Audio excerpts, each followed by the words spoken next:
So I felt like this was very old school, the outfit, the discussion with Nick Walker. So I wanted to take a part two and take it back to that old school mentality. Listen to what he has to say in this next interview. It's enlightening to see somebody at such a young age have that old school mentality and old soul. He's living his dreams, he's making things happen, and I think he's going to be a beast coming this Mr. Olympia. But let's get into this. This is the Mike O'Hearn Show on Generation Iron. Here's Nick Walker. Since I started talking to you today, you get a clear picture, or at least I do, and I hope the viewers do, that this is a mental game. Bodybuilding is the most mental sport, in my opinion, you will ever do. The moment you let the mental take over, you're done. It's game over. You're done. Once you can get a full grip on that, because it's like leading up to a show, right? You could look phenomenal. You could look like, oh, I'm about to win this whole thing. And you get to the show, and those, say, 2 days prior, you start to panic. You start to freak. Your body just goes to game over. You lost. People don't realize that. You could do all the work. You could be visually the best guy there, and you start psyching yourself out, and that body starts reacting to it, and that stress gets to you. You're walking on you're a balloon. That's going to help it, except for you. And if you're not, you can't control it, that's it. My girl always says your mind has to be so much stronger than the body. It has to. Like that's even like with, we can even categorize like relationships and preps, right? Like if, say you and your girlfriend are fighting, or you and your girlfriend break up, and just say you guys been dating for 3 or 4 years. It's been a long relationship, right? Only person you ever loved, whatever you guys call it quits, 12 weeks out from the show, 11 weeks, whatever. You have to hold that shit together mentally, or you're gonna fail. Kid, you are on fire, man. You're on fire. You're focused. You're focused. I love this. Yeah. I love this. When you're sleeping right now and you're getting ready for this show, do you tend to sleep more to recover? How's your training set up right now? Sleeping 8 hours, twice a day workouts? I'd say now that I'm on a good schedule, I usually have my last meal by like 10:30. I'm in bed by 11. I get up by 7:30. Do cardio by 8. I'm eating by like 9:30, and that's pretty much how my day goes. I love it. Is it one thing that my team's all here asking questions? They're all big fans of yours. Awesome. So one of the questions I got is, you're still a young pup. You're a youngster. Are you doing anything right now for the future body? So people always ask me, how am I still training today? And for me, I always go back to, it's because I took care of my joints and ligaments and connective tissue. I wasn't hyped about the muscle with I guess you would say, the muscle didn't outweigh the healthiness to the joints and ligaments. I had to be an athlete for mostly the shows I was doing in the 20s, 30s, and 40s. It was always competition against other guys, grappling and stuff. So I knew I had to be healthy in that sense. Is there anything that you're doing now to make sure that you're healthy in the future? Because we see bodybuilders. I know this is the harsh reality of it, but you're pushing your body to such a level. Yep. So what is the future for your body look like? Because we see so many guys after bodybuilding, or even, listen, I think Stan just told me the other day something that was so true. He says, if you stop competing is one thing, and that's kind of retiring from it. Most people quit bodybuilding because they're just injured and destroyed. I think so. For me, I usually get deep tissue work done twice a week. And I do stretching right now. I will be honest, I get lazy in the off season, but during prep, I do 2 stretching sessions a day. I do one after I finish cardio for like 15-20 minutes. And then I'll actually do one after training again for 15-20 minutes. And I think a combination of all that with the deep tissue work, I feel great, and I think as long as, being, 284 pounds, I don't really have any issues. So as long as I feel I stay down, keep doing what I'm doing, I probably won't have any problems in the future. I don't think. I love it. people always ask is because I think society thinks that heavy weights is what hurts the connective tissue and ligaments. And that's now finally they're catching up to me. What I've been saying for decades is that actually that makes your joints and ligaments stronger. Yep. We got to strengthen those parts of it, not just the muscle, because the muscle's great. I don't know if you do, but I purposely don't wear elbow wraps, knee wraps. I don't wear none of that. I used to when I was younger, but I felt like that kept the joints weaker. So now I don't. I refuse to. Even like sometimes I will have a little slight knee pain, nothing to worry about. But even then, like I won't wear it because I just think it'll continue to weaken it. So I just won't do it. Yeah, it's good that you got that at such a young age. I agree. I think like Mark Bell says, you walk with a cane, you develop a limp. Sometimes I personally also feel like when you wear, the knee wraps or whatever, I feel like it can take away from feeling the muscle a little bit. I agree. So I don't, for that purpose as well, I don't wear it. Yeah. I think, yeah, those are great reasons. And I hope those guys out there, again, you can wear equipment if you're getting ready for a powerlifting meet, in my belief, at that time. But on the off season, I would drop the equipment. For you guys that are strictly powerlifting, for you bodybuilders, I would never get into equipment. And for you athletes, absolutely remove it. I agree. You can't wear it on a football field. You can't wear it on the basketball court. Lose that shit. Exactly. Yep. I love that you're doing that.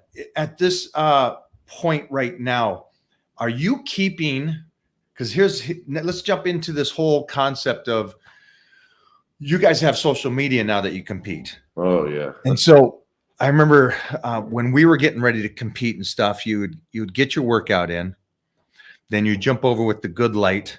And you'd pop the top and there's Flex Wheeler popping it, and then Chris Cormier jumping in after, and so it was fun because we got to see each other, but we're seeing each other in person right then and there after the workout, and there wasn't distraction of filming today's workout and filming tomorrow's workout and who's going to film and who's editing and putting it up in social media. And also the other aspect that I like that Lee Haney said is that there was a surprise to what you look like when you showed up. There was that little surprise element. Yeah, I agree. It's not there anymore because everybody knows what everybody looks like because they're posting it. What's your take on that? So I think in this day and age, I do think it is somewhat needed to post, what you look like, what your day's doing, your workout, because of social media, everyone wants to see it. That's what everyone wants. And the way, this industry is set up, to stay relevant. So these are things you have to do. Back in that day when there was no social media, no one obviously cared that much because they knew they would have to wait to see you at like an appearance or a show or a guest posing to see what you look like. Now being on social media, everyone wants to know what you're doing. And it's your business. Exactly. This you got to create your brand. And I think I have done a decent job at doing that so far. But even with this prep, I have not posted. I mean, I post a lot of pictures, but as far as like progress pictures, I really haven't posted that much this prep because I don't want to. Every now and again I will just be like, oh, here I am, but I don't. I'll just post like workout clips, let people get a judgment by that. I'll post little photos that my guy takes with me in the gym, let people get a glimpse of things like that, let their mind wander. But I do like the surprise element, right? Because it's like you post all this shit without a progress picture, and people are like, what does he look like? Like we see through that. He looks dry, he looks like this, but we don't know. And then you show up on stage and everyone's like, oh, and I think that surprise element does create more of a wow factor to the stage. And I think about this Olympia, there's a lot of wow about this Olympia. What? That's everyone's in it. Right? I mean, wow, this is I guess it kind of I don't want to say it dropped, but we had a couple of years there where because of everything that was going on and everything that was happening, the world was in such a chaos that it kind of no disrespect, but it dropped a little. And now it's like all you guys, all the prize fighters are coming out. This is a UFC fight in a sense that everybody's there, and you get to see some. It's going to be one of the most exciting Mr. Olympias, and also I will firmly believe, even myself, nobody is safe this Olympia. Nobody. So everyone has this is when they always say like you're not going to nail every show, it happens. This is the show you have to nail. Like you have to nail it. If you're off by a little bit, you're going to slip. You're 100% going to slip. It's got to be fun for you. Oh, I love it. Because you know everybody else is training like freaks right now, and it's all of you guys. Because there's nothing better, win or lose, right? There's nothing better than standing next to everybody, knowing they're at their best, and this is going to tell you exactly where you stand now. Like, because every Olympia has someone missing. Oh, this person didn't show up, so who knows what he would have done? You can't say this year. Everyone's literally in it. So wherever you fall is where you fall. The one thing I take from that whole conversation right there is the one thing you said was to be on their stage with everybody in their best. You want that. I do. You want that old school fight. You want them. You don't want to beat them if they're not. If they're not, because then it's like, oh, well, he wasn't at his best. Okay, great. And I could say, well, I still won. That's cool, but if you're able to beat everyone at their best, that just truly shows how good you are. Yeah. And, I mean, who doesn't? I mean, I love that mind approach. It's that warrior in you that's like, I don't want to beat the guys that come in off. No, that's why if you like my whole pro career, I have in my opinion, I've done what I thought was the hardest shows, like the New York Pro. I knew majority of the time New York Pro is like the show where it's very competitive. I looked at Matt after we got done doing Chicago. I said, we're doing New York. Okay. And then, a lot of people said, well, that was not a very good New York lineup. So, I saw the Arnold lineup come out. I texted Matt. I said, let's do it. Okay. We did it and we won. So that's how I believe, especially for new pros coming up. If you're that confident, don't be afraid to do the shows that are the top-notch shows out there, because that will truly let you know where you stand. And yes, along the way, because of social media, there will be comments that come along. There will be negativity. You just have to learn to ignore it. You know where you stand now, whether you're good or you need work, and just go to work and do your thing, and then come back and shock the world again. It's like I said, it's a lot easier said than done, but it's also that easy at the same time. Man, as you're getting ready for this, I want to jump back for a second, because I know that the guys that are coming up, the guys that want to do this, or the guys that are even just getting ready for the shows, maybe the way you approach creating your own, because you got so much more. The magazines kind of helped us back in the day. They would set up the shoots, we'd do the shoots, and they would promote us. Mm-hmm. Now it's your job. It's your job to promote yourself and create this brand. So how do you compartmentalize, this is my workout, I need to be 100% here and not worried about getting something for social media? How do you siphon that while still creating the brand? Because you can't, like I was saying earlier, you can't not post, because that's your brand and everybody wants to know what you're doing. And if you stop posting, all right, well, I got no update on you, and I'm one of your biggest fans, but I see nothing from you. I'm going somewhere else. Mm-hmm. So how do you do both? How do you run the business at the same time you're going through prep? Because if nobody knows this, prep is hard. Oh yeah. So it's as straightforward as it'll sound. You have to suck it up. You just have to do it. And at the same time, you also just have to be yourself as well. I mean, I think that's the biggest thing about promoting yourself, your brand on social media. People can see right through bullshit, no matter what. It's very easy to tell. Just be yourself. Like when I first started building myself, it was like when I was younger, I would just post like the heavy ass lifts that I would do. And that was it. And people started to take notice, like, oh, who's this kid lifting this heavy weight? And then they noticed, I competed, this and that. And then I started to take a different approach to it, where I started to show more personality than anything. So now people got to see, you know, how I train, but now they got to see who I am as a person. And I think, you know, because I stayed, you know, I just was as real as I could be.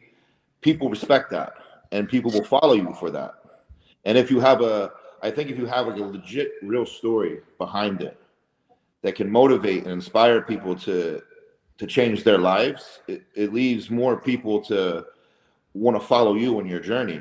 And I think, you know, that's why I came out about being molested, because for so long, obviously that's an embarrassing thing. Like, you don't want to talk about that. You're afraid to get judged. You're afraid of who's going to make fun of you, even though if people make fun of you for it, they're an idiot. But I knew with what I was able to accomplish and overcome, that speaking out, whether other people been through that or even worse, or something a little lighter, but, you know, somewhat in the same realm, if I spoke about what I was able to do and how I overcame it, then I figured, you know what, maybe they can take that and try to do it themselves. I think that was probably one of the most impressive things at a young age too, because I know a lot of guys in my age bracket, which was before you were born, is one of those things where if something like that happened, they probably didn't talk about it until they're in their 40s or 50s. Yeah. You know, and they finally figured out, you know, who life and what it is. And you're still such a pup to come out with that is, I think, props to you. Huge props. Just because I told my mother when I was 17. And to tell you that story, I honestly, if I probably still wouldn't have told her, honestly. But the reason why that even came out was, you know, there was a kid at school who, this happened at school, just so you, this was by an art teacher, you know, the teacher was talking very inappropriately to a student. So that student went home and told his mother. The mother, you know, then called the school, you know, started complaining. And at the time, everyone knew this teacher was a very active with the students. He was very involved. He was very polite, you know, especially with me. We always, you know, in school, I was one of his favorites, you could say. So when all that came out, my mother asked me, like, did he ever, you know, talk to you, say anything to you? I lied, you know, no, I don't, nope, not me, nope. So, my mom ain't stupid, you know, mothers ain't stupid in general. So she just asked me over and over and over again, periodically at different times of the day, because it started to become huge at some point, and I would just be like, no, no, and the more I lied to her, the more guilt I had. So I remember being at the gym one day, and I was 16. I wasn't able to drive yet. I was 16. I wasn't able to drive yet. So she would take me and drop me off, and I remember texting her like mid workout, and I just said, don't tell anyone. And she said, what are you talking about? I said, look, just don't tell anyone. And she knew, obviously, catching on. She said, I'm gonna come pick you up. I said, no, let me finish my workout, and then we can just let me finish. She said, okay, fine. Texted her. I was done. She came pick me up. Sat in the car. My mother would not leave the gym parking lot until I told her the entire story. She wasn't around. So I don't think she knew what I was going to say was coming. So I couldn't look at her in the face. It's embarrassing. So I remember I just had my head down, and, you know, she's just like, what happened? You need to tell me what happened. And the car got really silent. And I just said, I was molested. And the car stayed silent. And then I looked up and I looked at her, and the look she had on her face was a look that, like I said before, will probably haunt me for the rest of my life. It was a look that you would thought someone killed her son, pretty much. So that was probably, that to me, that was more heartbreaking than what actually happened to me, you know, because as a parent, you're like, I didn't protect my child. Yeah. And I know that was what was going through her mind at the time. And I had to reassure her as much as possible that it's okay. It's fine, you know? And, you know, it took time. I think she, just like my father, I do think to some degree they blamed themselves for a while, but they also knew, like, it's right? Like, you would think your child is safe in school. But nowadays anything can happen. But I also think that actually she understood why I was the way as a child, very, angry and aggressive. And I also think that's actually what built our relationship a lot stronger like it is today. I think that you're right when you started talking about, and again, I wish these kids would mimic what you're doing. I think the world needs more, Nick Walker's talking about this kind of stuff and saying, hey, this stuff does happen. It's not right, but you don't have to end your life because of it. Right. Man, big props to you. Thank you. I cannot wait to see you guys on stage, man. This is like, I'm so excited for this Olympia, and I will be there, and I'm going to be supporting you guys going up there and just crushing this. Thanks for taking time today, my man. Thank you for having me. Honestly, thank you. Thanks, brother. Go get that workout in. Thank you. I will. Take the leash off. Get a little crazy. Wow, that was an excitement for me to see what's coming up in the world of bodybuilding and to talk to this kid. I'm going to talk to some more kids going into this next Mr. Olympia. You guys, let me know who you want me to talk to next. This is the Mike O'Hearn Show, Generation Iron. This is the video. Comment below what kind of questions you would like me to ask him. Let's get into this, man. This lineup is looking incredible. It is a prize fight. I mean, it makes me feel like it's the old 80s and 90s Mr. Olympia. Let's get into it. Let's enjoy this ride. We're getting down there now.